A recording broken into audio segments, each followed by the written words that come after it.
But we don't use a textbook. A lot of the stuff that I give them is either in sketchnote form, same way with their activities in sketchnote form, or I make my own little, newsletters and publisher, and we keep them in a notebook. Again, like I said, I really like the book. I learned a lot about it, a lot from it. One of the really, I think, things that stuck out the most to me was the fact that the tone of learning. And, we talk to our kids. We make them, read. And this is so box I'm going to get on. AR. We make them read for a grade. And if you don't get your AR points, then you fail. That bothers me. Because it takes away the love of learning. And I think this book gives the love of learning back to the students. And that they take ownership of their learning. Amen. When they come in the classroom, they says a know student. that it's going to be all them. What they get out of the class that day is going to be what they put into the class that day. And we have some kids that come in this college, I can't do this today. That's okay. We have alternate assignments. When we first did Rasa boxes, we had alternate assignments.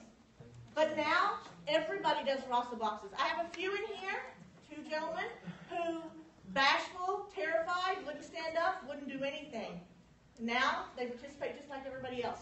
But I gave them alternate assignments. And that's another thing that I think is a good thing in the book is he gives alternate assignments. Not everybody is going to, learn the same way. Not everybody's participation level isn't the same every day. And not everybody wants to collaborate on any given day. But I really do enjoy the book. One of the things about having Melody here is that she's a high school teacher, but he wrote it from an elementary perspective. What she did when she read the book was use the lens of my content area, my classroom, how does this apply? Rather than trying to read, this is what Paul Solars does in the 5th grade, she said, what is he writing here that would apply to me? Knowing that she felt confident with not having to do everything he says. Like the grades. Like the grades. All of a sudden, when you hear learn like a pirate and he says to you, I don't give grades, you go, well, I can't do that. Yeah. Well, now what applies to me? Something that I think we are all guilty of is saying, well, that is so elementary, or this is so high school. And I'm going to tell you from my perspective, ex-high school teacher, but now district-wide, really working with students and teachers, is people are people. Yeah. Their personalities are different, no matter what age group, but, teachers act exactly like students in the classroom. Yes. Exactly. So let me ask any one of the kids, in relation to her point, are there things that you did in elementary school that, man, you wish that the teachers in high school would understand, hey, it still applies? Nap time. Recess. Okay, what do we have in class? We have Relaxation. There's a benefit to relaxation. If you're nervous before you go on stage, you need to know breathing exercises. You need to know relaxation. We practice relaxation Thursdays, last part of class. We, have soft music sometimes. We cut out the lights, turn up the air conditioner. They lay down, they close their eyes, and we do relaxation from head to toe. It's a guided relaxation, but everybody participates. We love you, Ms. Collier.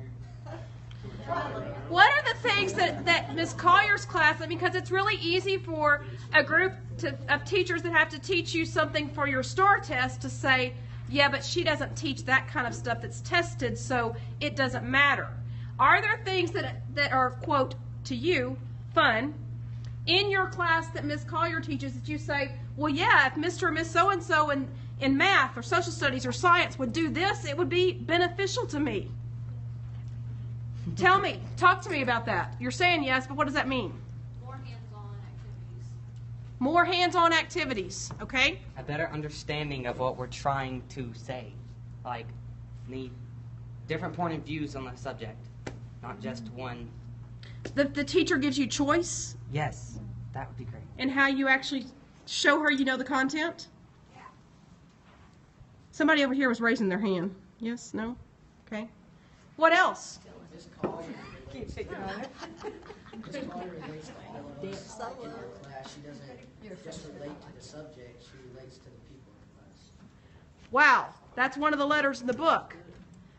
Having a relationship with your students to know who they are before you try to stuff your content into them is huge.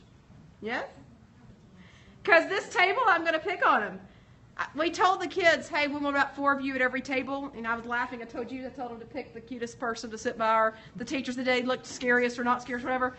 They said, hey, are y'all coaches? We're going to sit with y'all.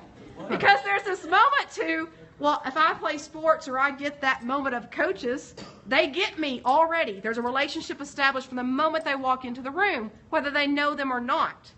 What makes you approachable by your students the first time they walk into your classroom? Hospitality. Coaches. Yeah.